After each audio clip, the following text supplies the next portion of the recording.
Hey guys, welcome back to more HOA Karen stories. Picture this, you're relaxing at home when your HOA board shows up demanding to use your private pool for their meetings. You say no, so they call the cops on you. That's exactly what happened to me, and what I did next completely destroyed Karen's reputation. Here is what happened. Let's dive right into the video. And the title story is called HOA Karen called cops because I denied the HOA board access to my private pool. So I live in a pretty generic cookie-cutter suburban area. Like a lot of places sadly these days, there's also an HOA in the area. I'm not a member of it, which partially means for me that I don't get to partake in their amenities. The only real amenity in question being a small park I don't even care about. However, it is worth it not to be in the HOA since I don't want to deal with their strict rules. Like they even have rules about the style and color your mailbox can be. Like seriously, I'm sorry, but who the hell cares about that kind of stuff? It is a mailbox, you get bills and ads stuffed inside of it, there's no reason to police it. Now my home has a private fenced-in pool in the backyard, not a huge or fancy one like rich people have, but I still think it's really nice. I paid for the entire thing, I own the entire thing, and most importantly, I want to point out that it is completely compliant with state and county laws. I crossed the T's and dotted the L's when I got it. Also, despite me not liking the HOA, I'm mostly cordial with my neighbors. I wouldn't consider any of them my friends, but I know their names and I say hello. I think for a neighbor, that is considered good enough. There is a member on the HOA board though that lives down my block that is just a Karen. There really is no other way to describe it how she looks and acts outside of Karen. She thinks rules are above anything else and that she is super important. One thing I can mention is that she is known for overstepping boundaries. Like seeing people having a party and kind of just walking in to say hi, but then grabbing a plate and basically inviting herself. Things like that. She also had a tendency to send these really weird reminders to everybody, even me that is not in the HOA. Things like, it's gonna snow, remember to keep the sidewalks clear of snow. Just annoying things that made me feel like she was talking down to everybody like we were 5 years old and didn't know how to own a home. Karen showed up at my door with 2 other board members who I had never met or seen before. I thought I was about to get a lecture about joining the HOA. Or since I didn't know who the other people were, maybe Karen had joined some group going door to door to see if I wanted to bring Jesus into my life or something. Maybe a reason she could have been there. I could have had 20 guesses and been wrong. Karen, hello. The HOA board has put something to a vote and decided on a new meeting spot for our monthly board meetings. Me, okay. I'm not on the board or even a member of the HOA. You don't really need to tell me this. Karen, well actually we do. See, we decided that your pool is the perfect place for our meetings. It has great ambience and it won in the vote. I actually thought I was being punked and started to laugh. The look I got was as if I laughed at the news that somebody had died. She looked horrified and the other 2 just looked deeply offended. I realized nobody else was laughing and she was serious. Me, no, you cannot just use my pool. I don't care if it won a vote or whatever. It is my private property. Karen, actually the HOA bylaws allow us to use any neighborhood amenities for any official business. The park is full of bugs and 2 out in the open. This is fenced off and we can speak without worry. Me, it is fenced off because I own it. It is my house, my pool. It is my personal amenity. It is my backyard. I'm not letting you back there. They left and I heard all of them mumbling about selfish homeowners trying to ruin things. Like sure, whatever, I'm selfish because I won't share something that I own with people I don't even know, not to mention I don't even know what the liability would be if I let them in and somebody got hurt. It feels like it would be on me at the end. And I think OP is onto something. You should never let random strangers, let alone HOA Karens, use your pool. Anyway, the next weekend I guess it was time for their meeting and the Karen showed up with the HOA president and 2 police officers. I would have ignored the board if the officers were not there. I opened the door and she was claiming that I locked off access to the community property. I explained to the police that the property was in my backyard, offering to show them property records or a deed or something. I even offered to get a property survey. The police didn't want me to do anything aside from showing them my ID to, I guess, confirm that the address was the same. It was obvious that the pool was in a backyard. They left realizing that their time had been totally wasted on this dumb stuff. And you would think being told by the actual police that she could not go into my yard without permission would be the end of things. Well, it wasn't, and I knew that because she was dumb enough to tell me that it was not the end of this. Don't know where they ended up having a meeting, and I don't care, but I got a letter in the mail from the HOA because I just must be that extra special if she cannot forget about me. It was a crap letter threatening to fine me for failure to cooperate with HOA activities. As if I was actively protesting their meeting or stopping it from happening altogether somehow. However, I was not gonna just sit and wait for anything to happen, so I contacted a lawyer. I basically googled lawyers that deal with HOAs and called the first number I found. He confirmed that I was right and the HOA had no grounds to threaten me or force me to use my pool. They had zero jurisdiction over my pool and no right to even fine me since I was not a member.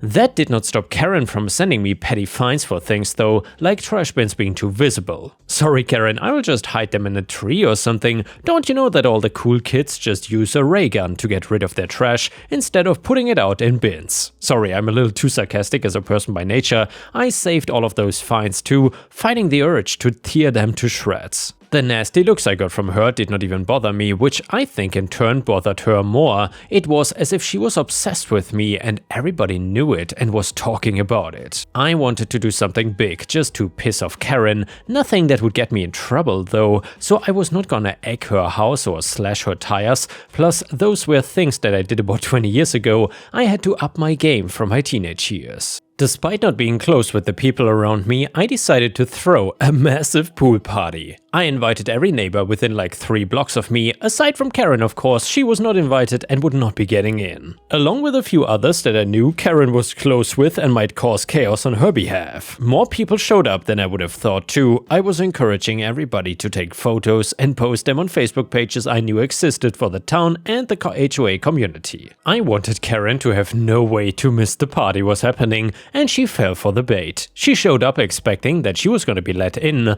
I turned her away at the door and told her that this was a private party. No invite, no entry. She was angry, but the very public turning her away really started to get people talking. They wanted to know what the beef was, and those that knew about her being obsessed with me were happy to share. I made a post online too, thanking people that are members of the HOA for knowing the difference between a private pool and an HOA space. The comments on that post were fantastic to read, and I wish I still had the post to show comments, but it was reported and removed sadly. The rumor mill was sweet though, and the truth was the main thing going around, so is it still a rumor if it is just a real story? This all got back to the HOA president, who I don't think even knew anything happened after Karen turned up with her and the police that day. She was fed up with Karen and all the backlash it was causing the HOA as a whole. I found out that during a board meeting the president basically handed Karen her own ass on a silver platter. She was not gonna just let Karen overstep and cause problems. It was a waste of HOA resources and it made the entire HOA board look bad. So then Karen was voted off of the board and now was just an everyday normal person. A nightmare for a Karen to have no power. She couldn't get back at people by being petty, and she couldn't even defend herself. People still talked about the police incident and the pool party. She had made an entire fool of herself. And since I know I will get people asking in the comments, no, I did not sue the HOA for the BS fines or harassment charges. As soon as Karen was gone, I was reassured by the HOA president that they would not be pushed. She seemed nice enough though. I only wanted revenge on Karen. Suing the HOA when she wasn't even on the board any longer wouldn't have accomplished that. It would have just made me a bit of an ass. Karen ended up pretty isolated after that, since nobody wants to be known as the person who is friends with the resident crazy of the neighborhood. I'm enjoying peace without her, and I even learned from the whole thing that I can be a bit friendlier with my neighbors. At the party, some of them actually seemed interesting. I don't feel bad for Karen, and I don't think anybody else should. She brought the entire thing on herself. It's just nice for karma to actually be seen working in favor of good people. The Karens seem to win too often for my taste. Uncreative Karens sometimes require some creative solutions. So yeah, go out there and embarrass, humiliate, and make them as miserable as they make you. And the next one one is a super funny malicious compliance story that is titled, "It is unprofessional to wear a bathing suit." And by the way, if you enjoy these Karen HOA and pool related stories, please don't forget to like the video because that would help me tremendously. Let's reach 1000 likes. Thank you so much. So part of my job is to visit foster children monthly and ideally to build positive relationships with them. This can be hard because I have a limited amount of time and they are scared of new people and they get bored real fast. A couple of years ago, one of my favorite foster families got a pool and all the kids could talk about was showing me their new pool. I mentioned in passing to a supervisor on my way to the visit that I was looking forward to playing with the kids in the pool. The supervisor made a face of concern. I told her that I'd gone out and bought a particularly covered up and dowdy suit for this visit. She said that regardless of the style of the suit, it would be unprofessional of me to wear a swimsuit on the job. The kids, all 5 of them, were really broken-hearted when I told them I was not allowed to wear a bathing suit. That was quickly alleviated when I jumped into the pool wearing my office outfit. I don't know if it ever got back to the supervisors, but I did end up being that family's favorite social worker. And the next one, another pool-related story. This one is titled, "I was told I had to wear a bra, so I did." Posted on r/maliciouscompliance. So this happened last week. I was swimming laps at an indoor pool near my house. I'm a woman who has had a double mastectomy without reconstruction. My chest is flat. I'm totally comfortable with how I look, but prefer for my scars to be covered in public. As far as swimming goes, women's suits have extra material to accommodate typical chests, so when I wear them they are baggy. For backyard swimming I just use a couple safety pins to keep it in place. For lap swimming it balloons open like a parachute full of water and creates so much drag that it's difficult to swim. Tight competition swimsuits don't have enough coverage for the way the scars wrap around my sides under my arms. To get around this, I wear running shorts and a tight-fitting, full-coverage synthetic fabric dark color tank top. And yeah, it works great. Last week I was approached as I left the pool facility by a worker. He said that they had received a complaint that a woman in the pool was wearing a shirt which is allowed but no sports bra underneath. He then said their policy requires women who are not in swimsuits to have sport bras under their shirt. He told me that the policy started when they had a problem where a woman would come in to swim and only wear a thin white shirt and no bra in the pool during family swim hours. I politely explained that I've had a double mastectomy and don't need a bra. I said that swimsuits don't fit me and my top is very dark and not see-through, plus even if it was see-through, all anyone would see are scars. He said he understood and felt bad, but the management requires that the dress code be followed. I explained how I was much more covered up than anyone else in the pool and in fact was wearing exactly what he was, minus the whistle. He was in shorts and a tank top. There were guys in there with just tight-fitting swim bottoms on and women in bikinis. I look Amish next to them. He again said he was sorry, but could not make an exception to the rules. I asked for the rules in writing, and he gave me a printout which did say what he was telling me. This brings us to yesterday. I dug out a sports bra out of a bin of old clothes and brought it with me. I wore the same shorts and top otherwise. When I got in the water, I put the band of the bra around my head with the straps sticking up like bunny ears. People in the other lanes got a kick out of it once I explained what I was doing. I started warming up with my kickboard thinking the guy would come over and we would sort this nonsense out. Well, a lady in business clothes comes over instead and tells me I need to take the bra off my head. I would like to say here that this was adult lap swim. There were no kids in the pool area. I explained it all to her and said I was following the rule to the letter. I was wearing a bra, which is all that is required. We went back and forth with her saying I knew it had to be worn normally. I said I could not wear it the way others do because I don't have anything to fill it and it would ride up to my chin while swimming without anything to hold it in place, and she said I could use skin-safe glue. Yeah, no, I'm not gonna glue unnecessary garments to my body, and I told her as much. I finally said that unless she could state the rule I was breaking, that I would like to continue with my workout so I could get home to my kids and let the babysitter go home. She walked away. I swam for an hour with that bra perched on my head, lots of readjusting it and once retrieving it from the bottom of the pool, then showered and went home. This morning I checked my email, which is linked to my membership at the Aquatic Center, to find a message from her. They will not be changing their policies, but I've been granted a special exception to the rule provided I continue to wear non-see-through tops. I wished I would have just gotten rid of the silly bra rule, but I will take this, and if I ever see another woman struggling with their swimsuit over a flat chest, I will let them know they can wear something more comfortable. Anyway, the next one is an Am I the A-hole story, and it is titled, I Destroyed a Playground. So me and my fiance recently bought a house. The house has a plot of land next to it where a 2-car garage that burned down a few years ago used to stand. The previous owner, rather than rebuilding the garage, decided to build a small playground on the land for the neighborhood kids to use. Apparently it became pretty popular, but seeing as we don't have kids and have no plan to have them, we obviously have no use for the playground, so when me and my fiance moved in, we quickly took the playground down. We are planning to rebuild a new garage as it is something we really need. This caused a small uproar with parents in the neighborhood. Some of them were yelling at us, telling us that we cannot take it down as it is part of the neighborhood.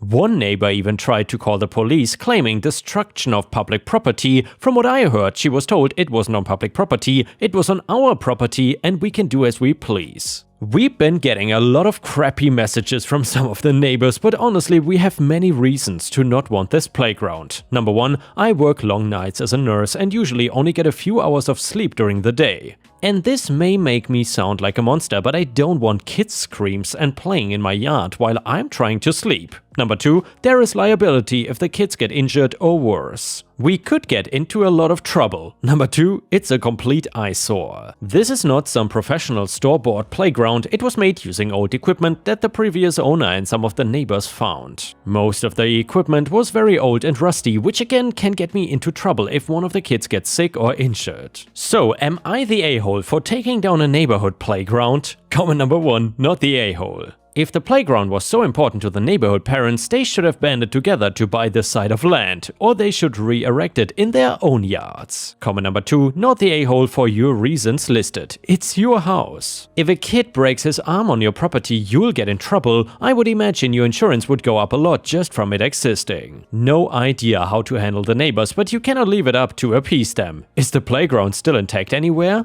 Maybe one of them will be willing to put it up on their lawn instead. They won't, but hopefully it helps them understand your point. And yeah, Ripe Stars, I would agree that's a fairly good point. If they are so hell-bent on having this playground, just put it on their own property. That's probably the best decision. Anyway, let me know what you think about this in the comments. Do you think that OP is the a-hole for essentially destroying a playground, which sounds really bad in the first place but actually isn't, or not? Let me know in the comments. And now let's move on to the next story. It starts like this. There are only a few things that can actually get me angry in this world. Messing with my parents is not only on that list, but pretty much on top of it.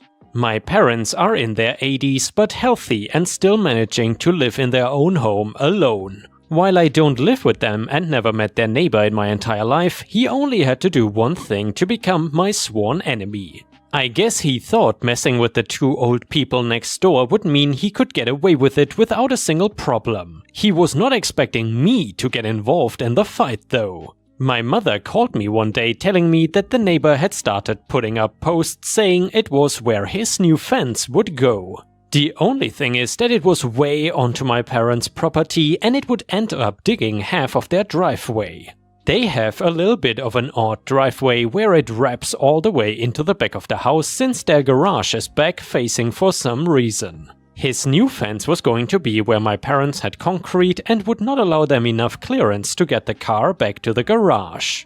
On the behalf of my parents, I decided to go next door and talk to the neighbor myself. My idea at the time was maybe if he realized that they had somebody helping advocate for them, he would realize they were not such an easy target and back down. I still think that it might have worked if I was a big strong-looking guy, instead of a guy that's friends call him String Bean and looks like a light breeze could knock me over. Me? Excuse me? I want to talk to you about this new fence you are building. Neighbor, are you the guy from the company? I thought you were coming over later, but I can show you where I want it so you can order the right amount of wood. Me? Actually, I'm the son of the couple that lives next door to you. Your fence plan is way on their side of the property, and I wanna just tell you that if you build that fence, I'm gonna make sure that you don't get away with it. He expectantly laughed in my face and closed the door on me. I just wanted to be nice enough to give him a fair warning before I moved forward with the process of destroying him. I know that he did not see me as a threat, but he must have had something in the back of his mind telling him that there might be a problem because he put off the actual destruction of land and building of the fence. My wife was a lawyer, and when I went home, I talked to her about what steps would be best to take in order to make sure that my parents' land got saved and neighbor did not get to bully them. I wanted to right away get a lawyer that was in that field. My wife was part of the family court, so did not handle things like this, and sue him.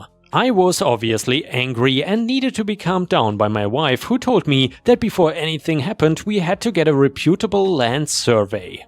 If we went through a private company or just by old markers on the ground, it could become a problem in court. Unfortunately, it took a while to get the survey, and in the meantime neighbor, I guess, was not worried anymore and started destroying my parents' property in order to build his fence. When the report came back, it turned out that not only did my parents own the land he was building the fence on, but also they owned a small portion of the neighbor's property as well. I took the report and brought it to the neighbor, warning him one last time to stop what he was doing and pay for the repairs for the damage he had done. I guess this guy was pretty cocky, because even with proof in front of his face, he did not care and told me not to come to his house again or else he would call the police. That was fine, because I had no intention of coming back to his house, and instead I was now going to find my parents a lawyer. I know that this was technically their fight, but I got so invested and basically took it over. They are old, but they are fully capable of fighting their own battles. I just decided to take this one personally. Anyway, I found a lawyer, and after explaining the situation and showing the paperwork, he told me that this seemed pretty open and shut of a case. A formal document was sent to the neighbor requesting to put a stop to this construction and pay the money for damages. Once that got ignored, we were able to take him to court, where a judge would force him to accept what was on the document. There was no question of if he was going to have to stop and pay to fix my parents' driveway. With what the survey found out though, there was something else potentially at play. Neighbor had a pool in his yard, and while there is no law against that, it ends up crossing where the actual property line is. That means if my parents wanted to, they could request in the same court hearing that in addition to the fence, his pool was also encroaching on their property and they want it removed. I think you can all guess what I would choose, but it wasn't my choice since I was not the homeowner. My parents are both sweet people that if they found this out in any other kind of situation, they probably would have just done nothing and let things be. I had to get my pettiness from somewhere though, and you can bet that it came from my dear old mom and dad. They figured if neighbor was going to be a total a-hole, that they could play the same kind of game back at him. With that, the suit was filed and we just had to wait for the day to show up in court. Again, since it wasn't actually my lawsuit or property, I had to sit in the back and was not allowed to say or do anything. That was fine though, because the lawyer I got for my parents was more than capable of destroying the neighbor. The only defense he really had was his survey that was from an unreliable source. When he tried to argue, there was no way for him to know that his was not accurate. My lawyer showed that he signed the certified mail that included a survey as well as legal documents stating to stop his construction. His other argument was that he needed a fence to be placed there due to other reasons like noise problems. I could almost hear the judge laugh at the thought of my two elderly parents being so loud that a fence would need to be built. It did not matter because him having a fence was not the problem. He was allowed to build one just on his own property. It was when the judge said that the pool also had to be removed that you could see neighbor finally realizing he was not going to win. He had to pay to have the driveway fully repaired, his pool removed, and a new fence was built now much closer to his house than he wanted it to be. My parents were just happy to get some peace, and I was glad that the neighbor learned not to mess with them. Just because your neighbors might be old, that doesn't mean that they are easy targets to take advantage of. They are capable of fighting their own battles and usually have a bunch of people in their corner to help. And yeah, Ripe Stars, these are some of the people that I despise the most. The kind of people that take advantage of the elderly. So that's why the result of this story is even sweeter. I have no sympathy or empathy for anyone that takes advantage of elderly people. And before we end the video, let's read one last funny malicious compliance story, and it is titled, "Don't ask me to wear a collared shirt at 9 PM for the following morning and not expect a surprise." So this one is actually pretty funny. I was doing training to become an instructor in a very lax job where jeans are a requirement. I was doing training 3 hours away and they never told us that we needed a collared shirt. I was just planning to wear black V-neck shirts all weekend while teaching. However, the night before my 7 AM class at 9 PM, they text us and said, "You need to have a collared shirt for tomorrow." I was like, ain't no way you're telling me this 3 hours from home. Irritated, I went to Target at 9 PM and said, "I'm gonna wear a Hawaiian shirt just to be spiteful." They said collared, not what kind of collared. So I picked up one and showed up with it the next morning, took off my jacket and looked my boss square in the eye and said, "Be careful what you ask for." They all laughed so hard, the students loved it, they loved it, I loved it, and that's the story of how I ended up with a Lilo and Stitch Hawaiian shirt at work. And yeah guys, thank you for watching, I hope you enjoyed the malicious compliance, and I will see you again tomorrow.